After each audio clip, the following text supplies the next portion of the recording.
انشاءاللہ 15واں پارہ اور کوشش کریں گے 16واں بھی.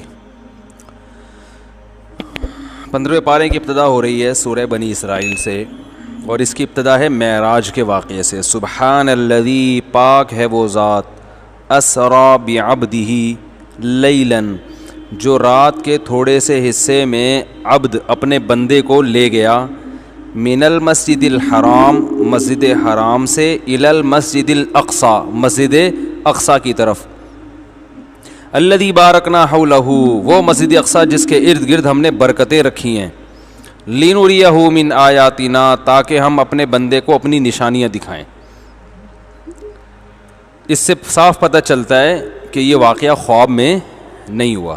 جناب غامدی صاحب نے کہا یہ خواب تھا، اور دلیل دی ہے اسی صورت میں آخر میں آتا ہے وما جعلنا الرؤیا التي اریناک، کہ جو ہم نے آپ کو رؤیا دکھایا وہ لوگوں کو آزمائش میں ڈالنے کے لیے دکھایا ہے، الا فتنۃ للناس، کس کے لیے دکھایا؟ تاکہ لوگ آزمائش میں پڑ جائیں. تو محترم نے کہا کہ رؤیا عربی میں خواب کو کہتے ہیں، سمجھ رہے ہیں؟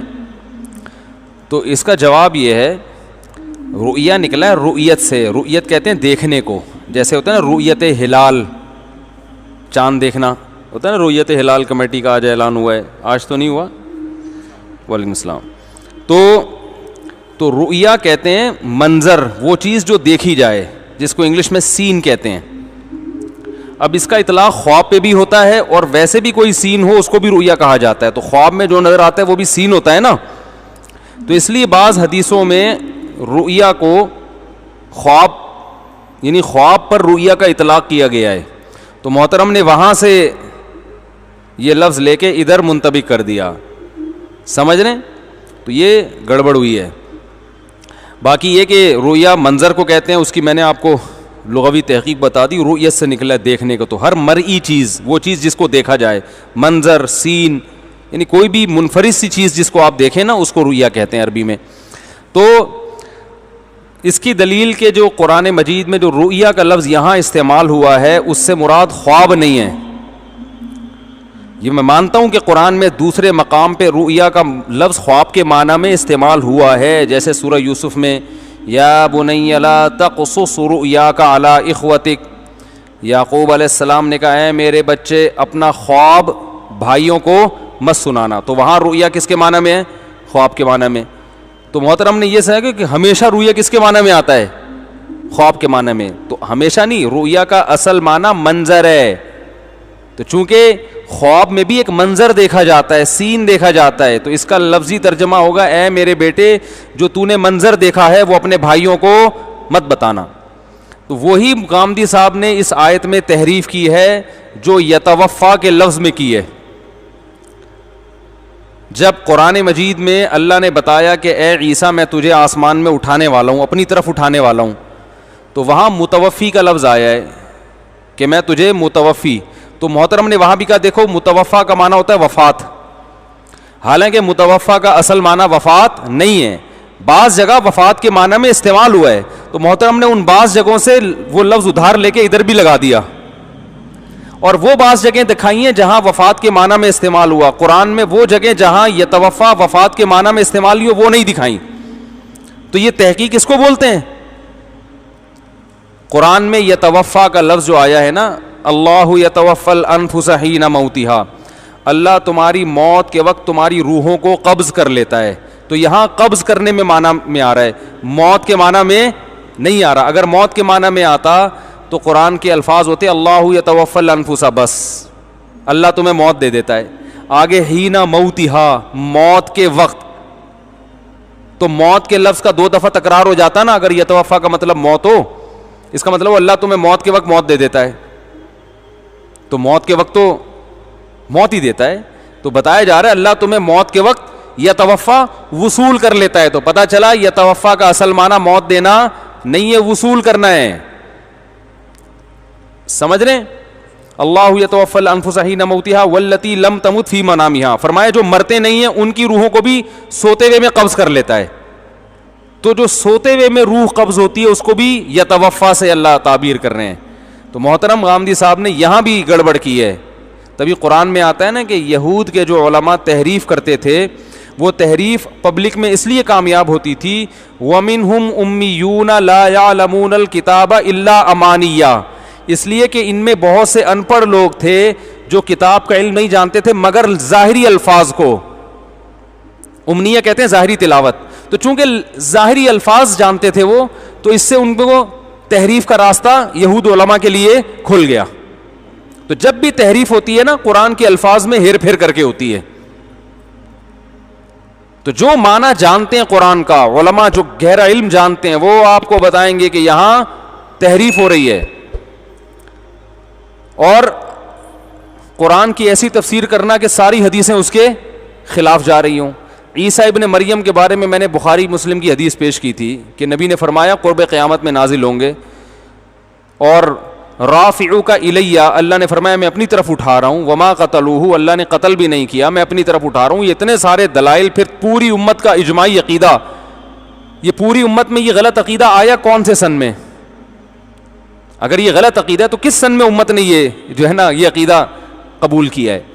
تو اس لیے لفاظ یہ. تو یہاں معراج میں بھی غامدی صاحب نے یہ کیا، رؤیا کے لفظ میں سے مغالطہ دیا ہے کہ رؤیا عربی میں خواب کے معنی میں آتا ہے. تو قرآن کہہ رہا ہے یہ جو آپ کو ہم نے ساتوں آسمان پہ اور یہ جو ہم بیت المقدس کی طرف لے کر گئے، اس خواب کو ہم نے لوگوں کے لیے آزمائش بنایا ہے.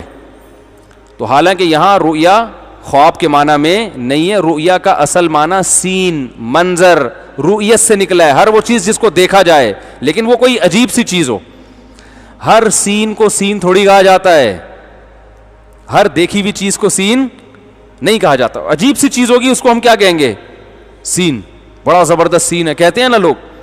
تو خواب میں بھی ایک عجیب سی چیز ہوتی ہے، تو اس کو کیا کہا جاتا ہے؟ رؤیا سے تعبیر کر دیا جاتا ہے، لیکن حقیقت میں رؤیا کا معنی خواب نہیں ہے.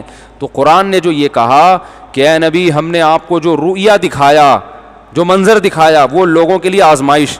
تو آپ بتاؤ خواب لوگوں کے لیے آزمائش بنتا ہے؟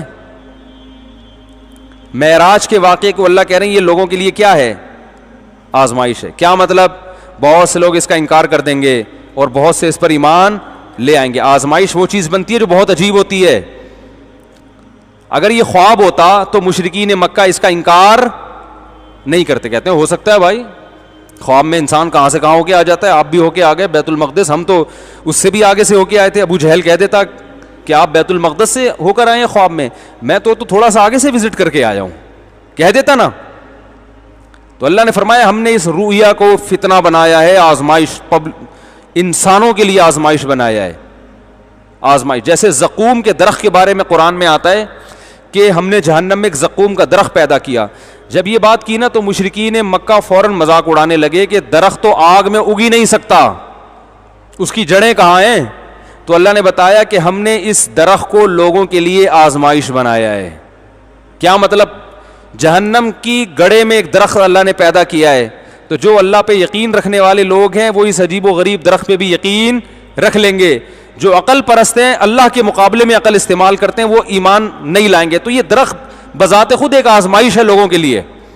تو بالکل اللہ نے معراج کے واقعے کو کیا فرمایا؟ فتنۃ للناس، کہ ہم نے وما جعلنا الرؤيا التي اريناك الا فتنة للناس والشجرة الملعونة. پھر قرآن کہہ رہا ہے ہم نے جیسے زقوم کے درخت کو لوگوں کے لیے آزمائش بنایا نا، ایسے ہی معراج کے واقعے کو بھی لوگوں کے لیے آزمائش.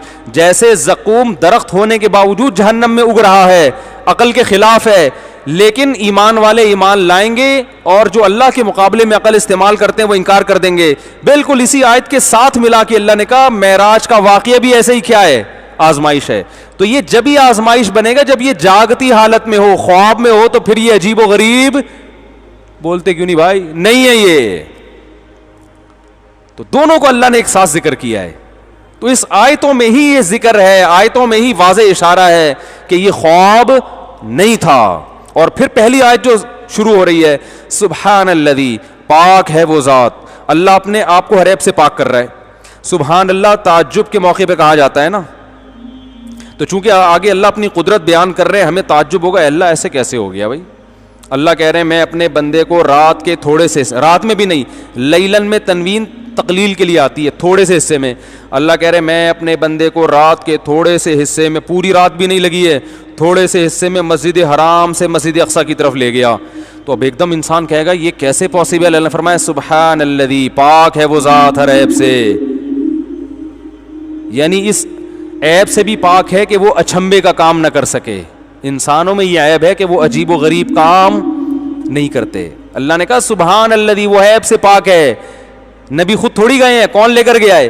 اللہ لے کے گیا ہے. تو غامدی صاحب کو جو اشکال ہو رہے ہیں نا یہ کیسے ہوا, تو یہ اشکال اللہ پہ کر رہے ہیں کہ اللہ نے کیسے کر لیا. ٹھیک ہے نا, کہ اللہ تھا تھوڑے سے حصے میں, تو اس لیے انہوں نے کہا یہ خواب آیا ہے, خواب آیا تھا. تو قرآن خود نفی کر رہا ہے بھائی خواب نہیں ہے. اور یہاں ویسے آیت جو شروع ہو رہی ہے, پاک ہے وہ ذات جو اپنے بندے کو رات کے تھوڑے سے حصے میں لے گیا مسجد حرام سے مسجد اقصیٰ کی طرف, اور وہ مسجد اقصیٰ جس کے ارد گرد ہم نے برکتیں رکھی ہیں. تو صاف اللہ اپنے نبی صلی اللہ علیہ وسلم کی ایک شان بیان کر رہے ہیں, عبد اپنے بندے کو لے گیا, تو اس میں اور شان بیان کی ہے. تو خوابوں میں یہ سب کچھ تو نارملی ہو سکتا ہے بھائی. خواب میں ابھی 4-5 دن پہلے دوبارہ آسٹریلیا گیا تھا, پتہ نہیں امریکہ گیا تھا, مجھے ایسا یاد نہیں آ رہا. تو گھومتے رہتے ہیں خواب میں, تو آدمی کو پتہ نہیں کیا کیا ہوتا رہتا ہے آدمی کے ساتھ. تو یہ اصل تو چیز ہے, یہ جو فضیلت ہے یہ جاگتی حالت میں ہوا ہے نبی کے ساتھ, یہ آپ کا معجزہ ہے. تبھی اللہ نے فرمایا کہ ہم نے زقوم کے درخت کو جیسے آزمائش بنایا, تو اس رؤیا یعنی اس منظر کو بھی ہم نے کیا بنایا, آزمائش بنایا. سمجھ رہے ہیں؟ تو اس لیے اہل سنت والجماعت کا یہ عقیدہ ہے کہ نبی صلی اللہ علیہ وسلم کی جو معراج تھی وہ روحانی نہیں تھی, باقاعدہ جسمانی تھی. یہ اللہ کی قدرت ہے. باقی معجزہ یہ اللہ کی طاقت ہوتا ہے, یہ انسان کی طاقت نہیں ہے, یہ پیغمبر کی طاقت نہیں, یہ کس کی طاقت ہے؟ اللہ کی. ہاں اللہ نے اپنی طاقت اس طرح سے استعمال کی اور ایسے عجیب و غریب کام کیا اپنی پیغمبر سے محبت کو ظاہر کرنے کے لیے. سمجھ رہے ہیں؟ اور اس میں علماء نے حکمتیں بیان کی ہیں کہ معراج کے واقعے میں حکمتیں کیا تھیں. بہت بڑی حکمت یہ تھی کہ آپ چونکہ آخری نبی ہیں اور آپ کا مقام سب سے زیادہ, تو اللہ چاہتے تھے صرف یہ بتائے نہیں بلکہ عمل کروا دیں. تو عمل ایسے کروایا کہ سب سے بڑا عمل اللہ کی نظر میں نماز ہے. تو اللہ اپنے حبیب کو مسجد اقصیٰ لے کر گئے, تمام پیغمبروں کو جمع کیا, آدم علیہ السلام سے لے کے حضرت عیسیٰ علیہ السلام تک تمام پیغمبروں کو, اور نبی کو حکم دیا کہ آپ ان کو نماز پڑھائیں. تو تمام پیغمبروں نے ہمارے نبی کی اقتداء میں نماز پڑھی ہے. تو اللہ نے پریکٹیکلی آپ کی فضیلت کو سب پہ, پتہ نہیں کیا ہو گیا آپ لوگوں کو یار, ثابت کر دیا نا, عمل کرا دیا کہ امام کون ہے, آپ کلیم اللہ ہیں. اے موسیٰ آپ سے اللہ ہم کلام ہوتا تھا, وقربناہ نجیہ, آپ سے اللہ سرگوشیاں کیا کرتا تھا کوہ طور پہ بلا کے, اور جو ہے آپ کو اللہ نے جو ہے بڑے بڑے معجزات دیے, اور جادوگروں سے مقابلے میں اللہ نے آپ کو جتوایا, اور آپ کے بھائی ہارون کے ذریعے آپ کی مدد کی, اور فرعون جیسے طاقتور کو الٹ دیا. بہت بڑی فضیلت ہے. لیکن جب نماز قائم ہوگی اور جس محفل میں محمد صلی اللہ علیہ وسلم ہو اور آپ ہو, تو امامت کا حق کس کا ہے؟ آپ کو آگے نہیں کروں گا میں, کس کو آگے کروں گا؟ محمد صلی اللہ علیہ وسلم کو. یہ پریکٹیکلی فضیلت. عیسیٰ علیہ السلام کو اللہ نے معجزے دیے, مردوں کو زندہ کر رہے ہیں, نابینا کی آنکھوں پہ ہاتھ لگا رہے ہیں بینائی لوٹ رہی ہے, کوڑ کے مریض کو پھونک مار رہے ہیں ٹھیک ہو رہا ہے, صحیح ہے نا, پرندہ بنا رہے ہیں پھونک مار رہے ہیں, وہ جو ہے نا بے جان مٹی کا بنا ہوا پرندہ اڑ کے حرکت کر رہا ہے, اور قرب قیامت میں نازل ہو رہے ہیں. ٹھیک ہے نا, سارے معجزے اپنی جگہ. اللہ نے فرمایا آپ میرے محبوب ترین پیغمبروں میں سے ایک پیغمبر ہیں, لیکن جب نماز کا ٹائم ہوگا اور اسی مجلس میں محمد صلی اللہ علیہ وسلم بھی ہوں گے, تو امامت کا حق کس کو ہے؟ محمد صلی اللہ علیہ وسلم. ان کی اقتداء میں آپ نے نماز پڑھنی ہے. نہیں آ رہی بات؟ آدم علیہ السلام کہیں گے اللہ میں تو سارے پیغمبروں کا باپ ہوں, ہے بھائی, میں تو سارے انسانوں کا باپ ہوں. اللہ کہیں گے آپ کو یہ فضیلت حاصل ہے کہ آپ سارے پیغمبروں کے باپ ہیں, آپ سب کے والد ہیں, اس لحاظ سے آپ سب کے بزرگ ہیں. لیکن جب نماز کی باری آئے گی تو آپ کی اولاد میں پیدا ہونے والے محمد صلی اللہ علیہ وسلم, امامت کا حق کس کو ہوگا؟ ان کو ہوگا. آپ والد ہونے کے باوجود صف میں کھڑے ہوں گے. تو اس سے بنیادی مقصد, ایک بڑا مقصد یہ تھا, یہ بتانے کے لیے کہ اب ایسا نبی آ گیا ہے جس کے آنے کے بعد تمام شریعتیں منسوخ. اور سب سے ہاں پہلا نقطہ تو یہ کہ سب سے افضل مقام کس کا ہے؟ پیغمبر کا. زبانی بتا تو دیا تھا اللہ نے, لیکن عمل کرانا الگ چیز ہوتی ہے, بتا دینا الگ. اس کی مثال ہے جیسے دو آدمی بیٹھے ہوئے ہیں, آپ نے بتا دیا بھائی میں اب اس کو یہ میرا نائب ہے, یہ میرا خلیفہ ہے, اس کو میں نے ذرا اونچا مقام دے دیا, ٹھیک ہے, لوگ بولیں گے اچھی بات ہے. لیکن ایک طریقہ یہ کہ آپ اپنی سیٹ سے اٹھتے ہیں اور جا رہے ہیں اور آپ کہہ رہے ہیں میری سیٹ پہ کون بیٹھے گا, اس کو بٹھا دیا آپ نے, اب بیٹھ جاؤ بھائی, سنبھال لو اپنا, جو تمہارا مقام اور مرتبہ ہے اس کو اب ہینڈ اوور کر دیا آپ نے اس کے. تو یہ پریکٹیکلی جب کوئی چیز کرائی جاتی ہے نا تو وہ اس فضیلت پہ اسٹیمپ لگ جاتی ہے, مہر لگ جاتی ہے. ایک حکمت یہ. دوسری حکمت یہ, ہر پیغمبر کو اللہ نے نماز کا ایک الگ طریقہ دیا ہے. آج بھی یہودی نماز پڑھتے ہیں الگ طریقے سے, تو نبی صلی اللہ علیہ وسلم کو جب نماز کے لیے کھڑا کیا گیا اور نماز کا ٹائم آیا تو جیسے امام نماز پڑھتا ہے مقتدی ویسے ہی پڑھتے ہیں کہ نہیں پڑھتے؟ کیا خیال ہے بھائی؟ تو تمام پیغمبروں کو کہا گیا کہ اب اخپل طریقے سے نماز بولو بھائی نہیں ہوگی. جو آپ کا سب کا اخپل طریقہ تھا اب وہ منسوخ, اب آپ نماز پڑھیں گے تو جیسے امام پڑھ رہا ہے, یعنی اس میں اشارہ ہے نماز کے ذریعے کہ آپ کی شریعتیں اب منسوخ, اب آپ کی نماز منسوخ ہو گئی. باقی تو حکام تو نماز سے چھوٹے ہیں.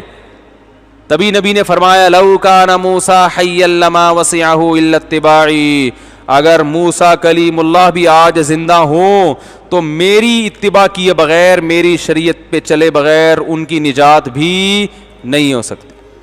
تو نماز پڑھانے کا یہ مقصد بھی تھا. علماء نے یہاں ٹیکنیکل پوائنٹ کی بات کی ہے, اختلافی مسئلہ ہے لیکن ایسی دلچسپ ہے. علماء نے کہا دیکھو سورہ فاتحہ تو صرف محمد صلی اللہ علیہ وسلم پہ نازل ہوئی ہے. قرآن میں آتا ہے وَلَقَدْ آتَيْنَاكَ سَبْعًا مِنَ الْمَثَانِي, ہم نے آپ کو فاتحہ دی ہے.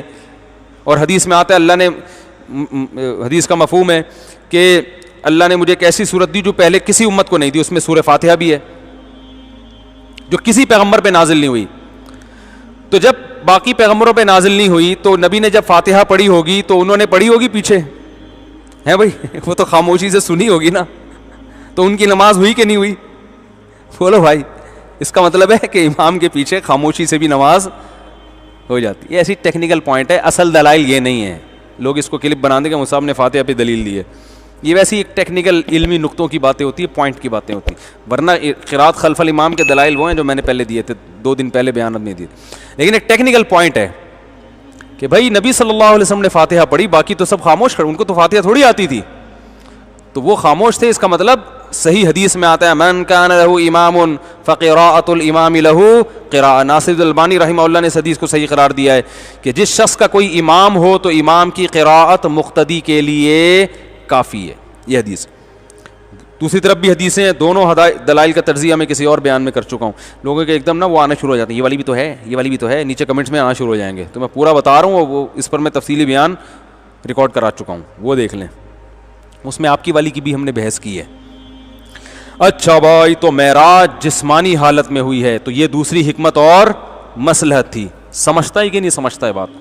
اور تیسری حکمت تھی اپنا قرب, کہ اللہ تعالیٰ نے 7ویں آسمان سے بھی اوپر آپ صلی اللہ علیہ وسلم کو لے کر گئے, اور پھر اللہ کی زیارت ہوئی نہیں ہوئی اس بارے میں دونوں روایتیں ہیں.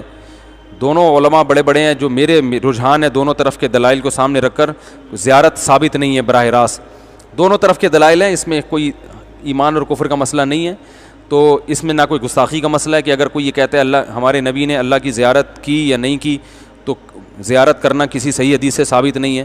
تو اگر کوئی یہ کہتا ہے تو یہ گستاخ رسول کا فتویٰ اس پہ نہیں لگانا چاہیے, اور نہ کچھ اور فتویٰ لگانا چاہیے. اگر آپ کی رائے ہے کہ کی ہے تو ٹھیک ہے, باقی یہ اگر میں اس پہ ابھی دلائل پہ بات کرنے آ گیا تو ہمارا موضوع بالکل ہی رہ جائے گا. تو بہرحال دونوں رائے ہیں. پھر وہاں موسیٰ علیہ السلام سے ملاقات ہوئی, پیغمبروں سے آپ کی ملاقات کروائی گئی, ٹھیک ہے نا, کیونکہ تمام پیغمبر ایک ہی راستے پہ چلتے ہیں. تو اللہ تعالیٰ نے پیغمبروں سے ملاقات کروائی نبی صلی اللہ علیہ وسلم کی, کیونکہ پیغمبر سب بھائی ہیں, ان کا رشتہ ہے نبوت کا, تو اللہ چاہتے تھے اس دنیا میں بھی آپ کی سب سے ملاقات ہو جائے, ٹھیک ہے نا. اور پھر جو ہے ساتوں آسمانوں کی سیر کرائی گئی آپ کو, اس میں جنت دکھائی گئی, آپ صلی اللہ علیہ وسلم کو جہنم دکھائی گئی. تو آپ نے فرمایا کہ میں نے جہنم سے زیادہ خطرناک منظر کوئی نہیں دیکھا اور جنت سے زیادہ خوبصورت منظر. اور آپ نے وہاں آگ دیکھی جس میں ننگے مرد اور ننگی عورتوں کو جلایا جا رہا تھا. کچھ چیزیں ایسی تھیں جو وہاں آپ کو دکھائی گئیں, لیکن فیوچر کی چیزیں آپ صلی اللہ علیہ وسلم کو ماضی میں لا کے دکھائی گئی ہیں. یہ سب بعض لوگ کہتے ہیں دیکھو ابھی جہنم میں تو لوگ گئے نہیں ہیں تو آپ کو دکھا کیسے دیے گئے, تو اس سے بھی بعض لوگ مغالطہ کرتے ہیں کہ یہ خواب تھا. بھائی نبی صلی اللہ علیہ وسلم کو جاگتی حالت میں اللہ اوپر لے کر گئے ہیں تو اللہ تعالیٰ نے کچھ چیزیں آپ پر منکشف کی ہیں. جیسے ویسے بھی انسان جاگتی حالت میں کچھ چیزیں منکشف ہو جاتی ہیں نا اللہ کی طرف سے, تو ایسے ہی اللہ نے کچھ مستقبل کی چیزیں آپ پر منکشف کی. تو لوگوں کو جلتے ہوئے دیکھا, آپ نے جبریل سے پوچھا یہ کون لوگ ہیں جو ننگے مرد اور ننگی عورتیں جل رہی ہیں؟ آپ نے فرمایا یہ آپ کی امت کے زنا کرنے والے. تو اللہ نے جو لڑکا جو لڑکی دونوں زنا کرنے والوں کو برہنہ آگ میں ڈالیں گے, اسی کے ساتھ جلائیں گے کہ تم نے دنیا میں حرام مزے تو اڑائے ہیں, اب آگ میں بھی اکٹھے جلو گے. ایک اور اسی میں آتا ہے کہ آپ صلی اللہ علیہ وسلم نے دیکھا کہ کچھ لوگ صاف ستھرا گوشت رکھا ہوا ہے خوشبودار, وہ چھوڑ کے کیڑے پڑے ہوئے بدبودار گوشت کھا رہے ہیں. یہ سزا ہے. گوشت جب سڑ جاتا ہے کتنا گندا ہوتا ہے. تو آپ نے جبریل سے پوچھا یہ کون لوگ ہیں؟ تو جبریل علیہ السلام نے فرمایا یہ آپ کی امت کے وہ شادی شدہ لوگ ہیں جو حلال بیوی کو چھوڑ کر زنا کی طرف جاتے, حرام عورت کی طرف جاتے تھے. تو شادی شدہ آدمی کے لیے زنا کرنا تو بھائی اور بھی زیادہ برا ہے. سمجھ رہے ہیں کہ نہیں سمجھ رہے؟ تو یہ اللہ تعالیٰ نے اپنے بندوں کو, اپنے حبیب صلی اللہ علیہ وسلم کو نشانیاں دکھانی تھیں. تو اللہ نے فرمایا کہ ہم پہلے مسجد اقصیٰ سے مسجد حرام کی طرف گئے, تو یہاں سے پھر حدیثوں میں آتا ہے کہ آپ کو براق پہ بٹھا کے آسمانوں تک لے جایا گیا. اور یہ رات کے تھوڑے سے حصے میں ہوا ہے. راتوں رات آپ مسجد اقصیٰ گئے ہیں اور وہاں سے پھر 7ویں آسمان تک, اور پھر وہاں سے واپس مسجد اقصیٰ, اور پھر وہاں سے واپس مسجد حرام, اور یہ چند سیکنڈوں میں یہ کام ہوا ہے. تو جب آپ صلی اللہ علیہ وسلم نے یہ لوگوں کو بتایا کہ یہ میرے ساتھ ہوا ہے, تو ابو جہل کو موقع مل گیا مذاق اڑانے کا. وہ فوراً حضرت ابو بکر کے پاس گیا اور کہا کہ آپ کو پتہ ہے کہ آپ کے دوست, آپ کے ساتھی نے کیا دعویٰ کیا ہے؟ ابو جہل کا خیال یہ تھا کہ اب تو ابو بکر صدیق بھی انکار کر دیں گے. تو حضرت ابو بکر نے پوچھا کیا دعویٰ کیا؟ انہوں نے کہا یہ اس طرح سے کہہ رہے ہیں. انہوں نے کہا کیا واقعی محمد صلی اللہ علیہ وسلم نے یہ کہا ہے؟ انہوں نے کہا ہاں. کہا پھر یہ سچ ہے, ایسا ہوا ہوگا. اگر یہ خواب ہوتا تو ابو جہل اتنا اچھلتا ہوا کودتا ہوا جاتا ہے وہی. وہ تو یہی کہہ رہا تھا کہ اب تو ابو بکر انکار کر دیں گے کیونکہ جاگتی حالت میں ایسا پاسبل نہیں ہے. تو ناممکنات انسان کے لیے ناممکنات ہوتی ہیں, اللہ کے لیے ناممکن نہیں ہوتا. تو فضائل اعمال اور فضائل صدقات کی کرامتوں پر جو لوگ اعتراضات کرتے ہیں نا, وہ بھی اس لیے کرتے ہیں یہ کیسے ہو گیا. تو وہ کیسے اس لیے کہ وہ یہ سمجھ رہے ہوتے ہیں یہ بزرگ کا اپنا عمل ہے. وہ بھائی اپنا عمل نہیں ہے, یہ کس کی قدرت ہے؟ اللہ کی. کرامت ولی کی قدرت نہیں ہوتی, کرامت کس کی قدرت ہوتی ہے؟ اللہ کی طاقت. ہاں مستند ذریعے سے ثابت ہو تو مانیں گے, اور اگر اوتھینٹک ذریعہ نہیں ہے تو پھر اس کو رد کر دیں گے. کیونکہ لاجک کے خلاف جب وہی کوئی کام ہوتا ہے نا, تو ہمارے پاس مضبوط دلیل ہوگی تو مانگیں گے نا کہ بھئی اللہ نے کیا. تو دلیل وہی لوگوں کے واقعات, اس نے بول دیا, اس نے بول دیا, فلاں نے لکھ دیا, پھر نہیں ہے. لیکن اگر مستند ذریعے سے ہے تو پھر ماننا پڑے گا اس کو. سمجھ رہے ہیں؟ ہم نے خود اپنی آنکھوں سے کرامتیں دیکھی ہیں. شہید کے خون کی خوشبو سونگھی ہے, کسی سائنسدان کو بتاؤ مانے گا؟ بھائی کسی سائنسدان کو بتاؤ, ڈاکٹر کو بتاؤ میڈیکل سائنس کے, کہ بھائی کئی بندے مفتی صاحب کہہ رہے ہیں میں نے دیکھے کہ شہید ہوئے اور ان کے خون سے کیا آ رہی تھی؟ خوشبو. تو ڈاکٹر مانے گا اس بات کو؟ کہے گا یہ ممکن نہیں ہے. اور اگر کوئی انجینئر جیسا یا کوئی پروفیسر جیسا آدمی فوراً کلپ بنا دے اور میڈیکل سائنس کی رپورٹیں پیش کرنا شروع کر دے کہ یہ تو ممکن ہی نہیں ہے, خون میں تو بدبو ہوتی ہے, اور قرآن میں تو خون کو ناپاک کہا ہے. قرآن میں خود آتا ہے کہ خون کیا ہے؟ ناپاک ہے. تو یہ سب چیزیں تو ناپاک ہیں. اور یہ جناب مفتی طارق مسعود صاحب دیکھو اپنے بزرگوں کی کرامتوں میں غلو سے کام لیتے ہیں اور کہتے ہیں ہم نے شہید کے خون کی خوشبو. او بھائی وہ ایک اصول اور ضابطہ ہے کہ خون ناپاک ہوتا ہے, بدبو ہوتی ہے, لیکن جب اللہ چاہتا ہے اپنی قدرت سے اسی خون میں خوشبو پیدا کر سکتا ہے. تو آپ مفتی طارق مسعود کا انکار نہیں کر رہے, آپ خدا کی قدرت کا انکار کر رہے ہو. نہیں یاری بات. مفتی عتیق الرحمان شہید رحمۃ اللہ علیہ کا نام سنا ہے؟ نہیں سنا؟ ان کا بیٹا میرا شاگرد ہے, بہت کئی سال پڑھا ہے. جب وہ شہید ہوئے نا, گولیاں مار کے ادھر درس قرآن دیتے تھے بڑا زبردست. ان کے ہاں تو ملتے نہیں نا اس قسم کے شہید وحید, اور خون وہ خوشبو کرامتیں ہوتی نہیں ہیں, اور بزرگ ہی نہیں ہے ان کے ہاں کوئی. جب بزرگ ہی مارکیٹ سے شارٹ ہو گئے ہیں تو پھر سب کا انکار کر دو. جن کے بزرگ ہوتے ہیں تو انہوں نے تو بزرگوں کو بچانا ہے اپنے. ہاں بزرگ کی غلط بات کو ہم صحیح کبھی ثابت نہیں کرتے, لیکن جو صحیح بات ہے اس کو تو کہیں گے نا, کیونکہ ہمارا تو ایک سلسلہ ہے بزرگوں کا بھائی. تو مفتی عتیق الرحمان شہید رحمۃ اللہ علیہ درس قرآن دیتے تھے, شہید ہو گئے جب کراچی میں فسادات ہو رہے تھے. شہادت کے بعد ان کے خون سے خوشبو آتی رہی ہے. ان کو جب دفن کیا, وہاں بارشیں کراچی میں ہوئی تھی, آپ کو یاد ہوگا, تو پانی آ رہا تھا قبر میں, تو ان کی میت کو ان کے بیٹوں نے دوسری جگہ 6 مہینے بعد منتقل کیا ہے. تو جب قبر کھولی ہے جسم بھی سلامت تھا اور خون سے اسی طرح خوشبو آ رہی تھی جیسے دفن کے وقت آ رہی تھی. تو اب میڈیکل سائنس مانے گی اس کو, کہے گی بھائی باڈی کا محفوظ رہنا ممکن ہے ہی نہیں. تو کرامت اس شہید کی نہیں ہوتی, یہ کس کی ہوتی ہے؟ نسبت اس کی طرف ہوتی ہے, یہ اللہ کی. تو اللہ جیسے مردوں کے ہاتھ پہ کر دیتا ہے, زندوں پہ بھی کر دیتا ہے. تو اس لیے فضائل صدقات اور فضائل اعمال کے جو واقعات ہیں یہ اہل اللہ کی کرامتوں کے واقعات ہیں, اور کرامت میں نسبت اللہ کی طرف ہو تو کچھ بھی ہو سکتی ہے. اور یہ بھی اعتراض غلط ہے کہ صحابہ کے ہاتھ پہ تو ایسا ہوا نہیں, صحابہ نے تو یہ کیا نہیں, ان کے بزرگ نے کر لیا. تو کرامت یہ ممکن ہے کہ جو کم درجے کا ہو اس کے ہاتھ پہ ہو, اور جو بڑے درجے کا ہو اس کے ہاتھ پہ وہ کرامت نہ ہو. یہ قرآن سے ثابت ہے. سلیمان علیہ السلام نے کہا کہ کون ہے جو ملکہ سبا کا تخت اٹھا کے لے آئے گا یہاں پہ. سلیمان علیہ السلام خود تو لائے نہیں. قرآن کہہ رہے ایک بزرگ بیٹھے ہوئے تھے جن کو پاس زبور کا علم تھا, انہوں نے کہا پلک جھپکنے سے پہلے لے آؤں گا. یہ کہا اور حاضر. اب کوئی کہوا پیغمبر تو لائے نہیں, اور ان کے درباری جو ایک بیٹھے ہوئے تھے بزرگ تھے وہ لے آئے. تو یہ مجھ پہ اعتراض ہوگا, یہ قرآن پہ ہوگا. تو قرآن سے بھی پتہ چلتا ہے کہ ایک چیز پیغمبر کے ہاتھ پہ نہیں ہوتی, امتی کے ہاتھ پہ ہو جاتی ہے. یہ بھی پتہ چلتا ہے کہ کسی کم درجے کے ہاتھ پہ ہو سکتی ہے اور بڑے درجے والے کے ہاتھ پہ نہیں ہو. درجات کا مدار کرامتوں پہ نہیں ہے, درجات کا مدار اعمال پہ ہے. کسی صحابی کے ہاتھ پہ کرامت نہ بھی ہو اور ایک بزرگ ساری زندگی کرامتوں میں گزر جائے, پھر بھی وہ کسی صحابی کی خاک کے برابر بھی بولو بھائی نہیں ہو سکتا. معجزے تو زیادہ حضرت عیسیٰ کے ہیں, ہمارے نبی کے معجزے نہیں. اب دیکھو حضرت عیسیٰ کا مقام زیادہ بلند ہے یا ہمارے نبی کا, لیکن حضرت عیسیٰ مردوں کو زندہ کرتے تھے, ہمارے نبی نے تو نہیں کیا. اور یہی اعتراض تو یہودی کرتے تھے, عیسائی کرتے تھے. یہودی کہتے تھے ہمارے نبی تو کوہ طور پہ جا کے اللہ سے ہم کلام ہوئے ہیں, آپ کے نبی کیوں نہیں ہوتے؟ وہ کہتے تھے ہمارے نبی تو ایسے جا کے تورات آسمان سے لے کر آئے ہیں, یعنی آسمان سے نازل ہوئی تورات, اور آپ کے نبی پر تو تھوڑا تھوڑا کر کے نازل ہو رہا ہے, ایک دفعہ پوری کتاب نازل کیوں نہیں ہو جاتی؟ تو وہی اعتراضات جو کرتے تھے آج یہی لوگ علم کی کمی کی وجہ سے فضائل صدقات اور فضائل اعمال پہ اعتراضات کر رہے ہیں. ہاں اگر فضائل صدقات میں کوئی واقعہ ایسا ہے جو مستند نہیں ہے, ایسی کتاب سے نقل کیا گیا ہے کہ جو کتاب خود اوتھینٹک نہیں ہے, تو پھر آپ یہ اعتراض کر سکتے ہیں کہ یہ واقعہ مستند نہیں ہے, من گھڑت ہے. تو اس کی سند پہ بحث کریں, پھر آپ اس واقعے کا مذاق نہ اڑائیں گے. یہ دیکھو ہاں یہ واقعہ, یہ دیکھو یہ کیسے ہو گیا, یہ تو ہو ہی نہیں سکتا. ہو تو بہت کچھ سکتا ہے ماموں صحیح ہے نا. ایک آدمی آیا تھا میرے پاس, ایسے یہ نہیں ہو سکتا. میں نے کہا ماموں نہیں بناؤ, ماموں نہیں بناؤ پبلک کو. میں نے کہا ماموں بہت کچھ ہو سکتا ہے. میں جب پیار سے آتا ہوں نا کسی کو سمجھانے تو ماموں بولتا ہوں, اپنے بچوں کو بھی ماموں بولتا ہوں. میرا چھوٹا بچہ ہے بہت عجیب, میں کہتا بیٹا تو میرے کو ماموں بنا رہا ہے, مجھے پتہ ہے. تو ان کو بھی میں ماموں بولتا ہوں کہ ہمیں ماموں بنانے سے بہتر نہیں خود ماموں بن جائے. تو ہو ماموں بہت کچھ سکتا ہے دنیا میں ٹھیک ہے, ایک پیارا رشتہ ہے نا تو ذرا سے بات سمجھ میں آتی. تو جب بھی کوئی ایسے بیٹھتے ہیں تو ماموں دنیا میں بہت کچھ ہو سکتا ہے. یہ جو عقل پرست لوگ ہیں یہ اسی وجہ سے تو معجزوں کا بھی انکار کرتے ہیں. فرعون کی سمجھ میں نہیں آ رہا تھا لاٹھی کیسے سانپ بن گئی, تبھی کا جادو ہے, کبھی کیا کہا کبھی کیا کیا. وہ بتا رہے سمجھا کے تھک گئے, جادوگروں نے بول دیا بھائی جادو نہیں ہے. فرعون نے کہا ساڑی عقل اچ نہیں آندہ.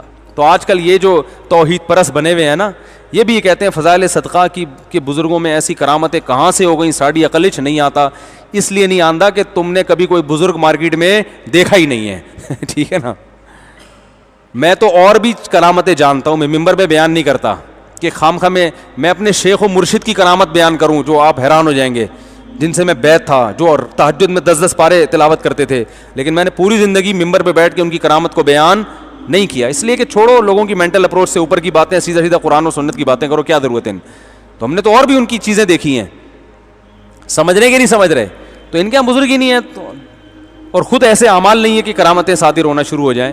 تو اس لیے پھر جن کی ساتھ ہوتی ہے ان کا مذاق اڑاتے ہیں, کبھی فضائل اعمال کا, کبھی فضائل صدقات کا. تو اس لیے فضائل صدقات میں اگر کوئی مستند نہیں ہے اس پر, اور اگر پھر مذاق اڑانا بھی ہے تو فضائل صدقات میں جس کتاب سے وہ واقعہ لیا گیا ہے نا, اس کتاب کے مؤلف کا مذاق اڑاؤ. عموماً اس کتاب کے مؤلف کوئی بہت بڑے محدث ہوتے ہیں جن کا مذاق اڑانے کی کوئی جرت کر نہیں سکتا, تو لہذا ان کا نہیں اڑائیں گے. اڑائیں گے کس کا؟ فضائل اعمال کا. شیخ الحدیث مولانا زکریا رحمۃ اللہ علیہ کا, کیونکہ ان کو ماننے والے پاکستان میں بہت ہیں, تو ان کو اس لیے مذاق اڑائیں گے کہ ان پر اعتماد ختم ہو اور لوگوں کا آپ پر اعتماد بحال ہو. تو یہ اپنی چورن بیچنے کے لیے دوسروں کو چورن کھلایا جا رہا ہے, سمجھ رہے ہیں نا, اپنی پھکی بیچنے کے لیے دوسروں کو کی پھکیوں بند کرائی جا رہی ہیں. یہ کہتے ہیں نا ہم دوسروں کی دکانیں بند کر رہے ہیں, تو اصل مقصد دکانیں بند کرنا نہیں, اپنی دکان